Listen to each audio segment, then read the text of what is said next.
Após 17 partidas, chegou a hora da grande decisão. Passando pelo Comercial nas quartas de finais, agora a Ponte busca o retorno à elite do estadual contra o 15 de Piracicaba. O primeiro duelo da semifinal está marcado para amanhã às 3 horas da tarde no Barão da Serra Negra.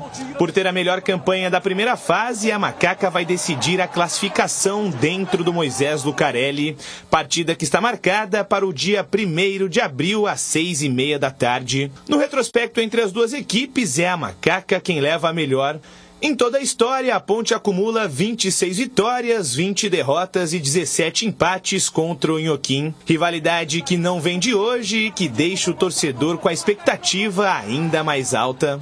É um jogo muito difícil, enfrentamos ele na primeira fase, mas o professor Hélio está nos passando uns treinamentos, nós estamos muito bem, focados, concentrados.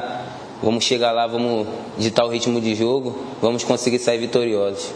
Autor de um dos gols na vitória sobre o Comercial, Luiz Felipe marcou pela primeira vez com a camisa da Macaca. Apesar de ter sido contratado em 2022 para jogar no meio-campo, o jogador vem se firmando cada vez mais na lateral direita na atual temporada. É a primeira vez que eu tenho executado a posição. O Mailton só podia jogar no dia 5 de fevereiro. Aí o Everton só podia jogar a segunda rodada. O professor na pré-temporada optou por começar comigo. E eu acabei que fui bem, né? Graças a Deus. E estou dando continuidade. Apesar das boas atuações, Luiz Felipe ainda não tem a titularidade garantida. Ele e o Everton atualmente brigam pela posição. Uma briga sadia, né? Respeito muito meus companheiros. O professor Hélio está sempre ali nos treinos, nos dando o bizu. E um respeitando o outro e cada um sabe da seu potencial. Sobre o time que deve ir a campo amanhã em Piracicaba, Hélio dos Anjos ainda tem uma dúvida no meio-campo. Elvis, que sentiu um leve incômodo muscular contra o Comercial, não tem presença confirmada.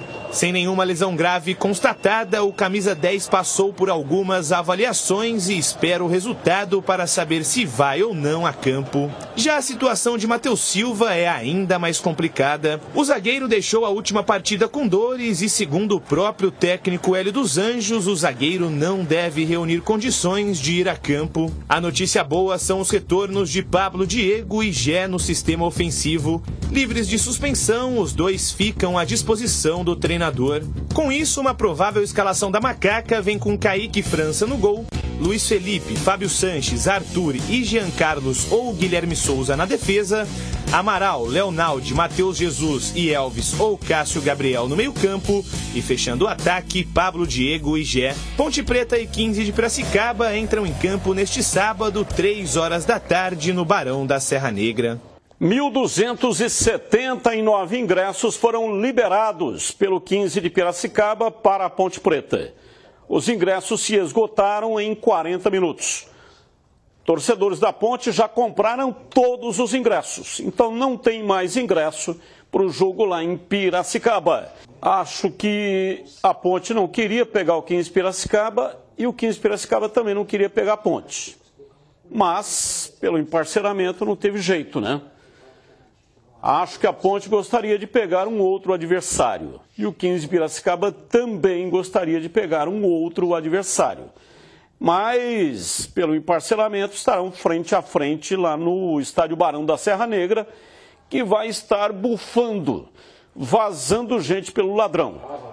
Primeiro jogo lá e o segundo aqui em Campinas. Vamos lá, a expectativa começa com você, Gleger, sobre este confronto de amanhã lá no Barão da Serra Negra. Eu costumo dizer o seguinte, né? O clássico ele é sempre diferente. Vai ser um jogo diferente. Eu, inclusive, na partida da Ponte lá, você prefere pegar o 15 ou o Noroeste? Eu preferi o Noroeste, né? Porque essa questão do clássico, né, envolve uma série de coisas. O aspecto técnico, tático é importante, claro que é, mas envolve muito emocional. O Barão da Serra Negra vai estar lotado, no jogo de volta o Majestoso vai estar lotado, e isso tira o favoritismo.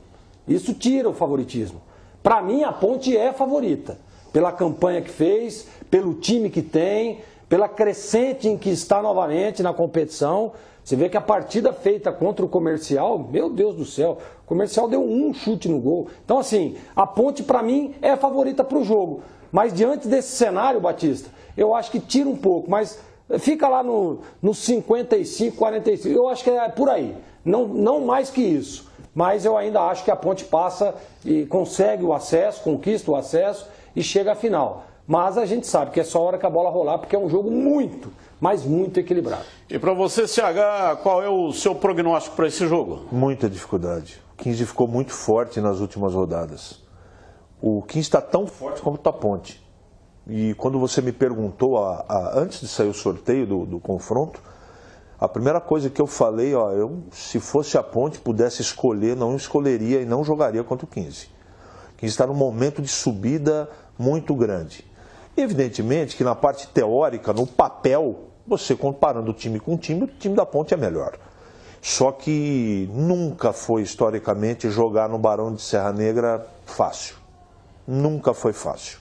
18 mil é a capacidade.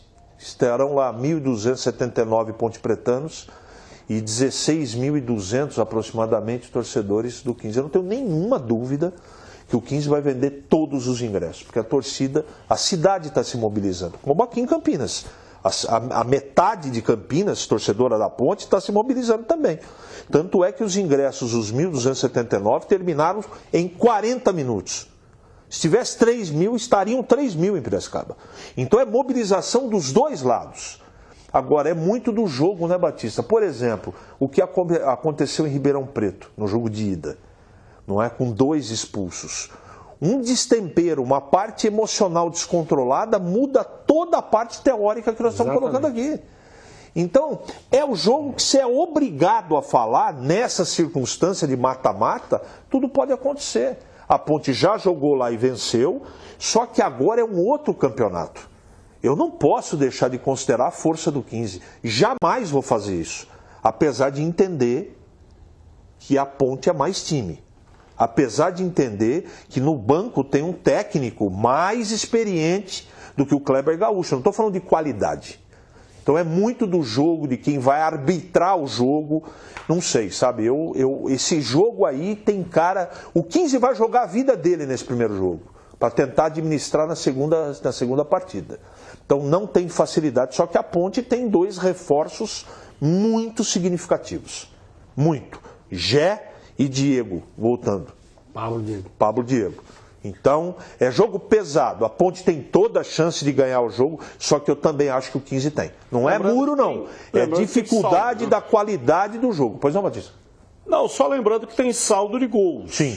Então, esse primeiro jogo, ele pode definir ou dar um indicativo daquilo que pode acontecer, né? Por exemplo, se o 15 ganhar da Ponte por 2-0, a Ponte terá que ganhar por 2 gols de diferença em Campinas, para levar para pênalti ou 3 de diferença para ficar com a vaga. Não tem gol qualificado. Se tivesse gol qualificado, aí não seria diferença de 2 gols, né?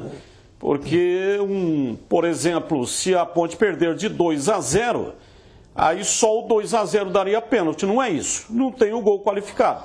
Então tem que ganhar por 2 gols de diferença. O mesmo ocorre com relação ao 15. Se a Ponte ganhar esse jogo, o jogo anterior da fase de classificação, a Ponte ganhou lá por 2-1.